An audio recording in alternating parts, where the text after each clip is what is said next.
ఐపోలవరం మండల పరిధిలోని జి వేమవరం ప్రభాకర్ రావు సెంటర్లో శ్రీ వేణుగోపాలస్వామి కమిటీ ఆధ్వర్యంలో ముక్కోటి ఏకాదశి పర్వదినాన్ని పురస్కరించుకుని దీపోత్సవం కార్యక్రమాన్ని భక్తి శ్రద్ధలతో నిర్వహించారు. ఈ సందర్భంగా పరిసర ప్రాంతాలకు చెందిన గ్రామస్తులు, మహిళలు దీపోత్సవంలో పాల్గొన్నారు. శ్రీ వేణుగోపాలస్వామి వారికి పూజలు నిర్వహించి దీపాలను వెలిగించారు. ఈ కార్యక్రమంలో శ్రీ వేణుగోపాలస్వామి కమిటీ ప్రతినిధులు, గ్రామ పెద్దలు, యువత తదితరులు పాల్గొన్నారు.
ध्रुवन्तेन्द्रश्चाग्निश्च राष्ट्रं धारयतां ध्रुवम् अयं मुहूर्तस्य मुहूर्तोऽस्तु सूर्यादीनां नवानां ग्रहाणां గత 35 సంవత్సరాల నుంచి ఈ ఐపోలవరం మండలం జి వేమవరం గ్రామంలో శ్రీ వేణుగోపాలస్వామి వారి యొక్క మహోత్సవాలు అనేక సందర్భాల్లో అనేక రకాలుగా ఎంతో ఉత్సాహంతో భక్తకోటి జనం అంతా కూడా జరిపిస్తున్నారు.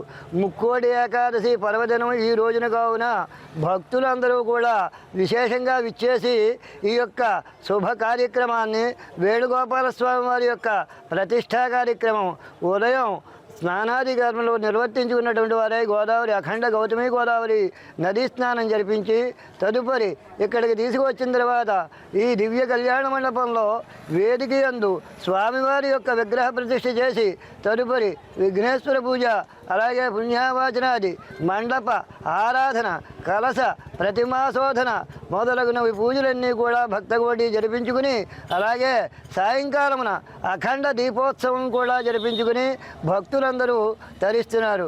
ఇది గత 35 సంవత్సరాలుగా జీ వేమవరం గ్రామంలో ప్రభాకర్ రావు గారి సెంటర్ యందు నడుపుతున్నటువంటి పుణ్య దివ్య కార్యక్రమం కావున భక్తులందరూ కూడా దీన్ని ఇంకా ఉత్సాహంగా అనేక విధాలుగా దీన్ని ఆచరించి తరించి ఆ వేణుగోపాల స్వామి వారి యొక్క తీర్థ ప్రసాదాలు స్వీకరిస్తారని కోరుతున్నాం.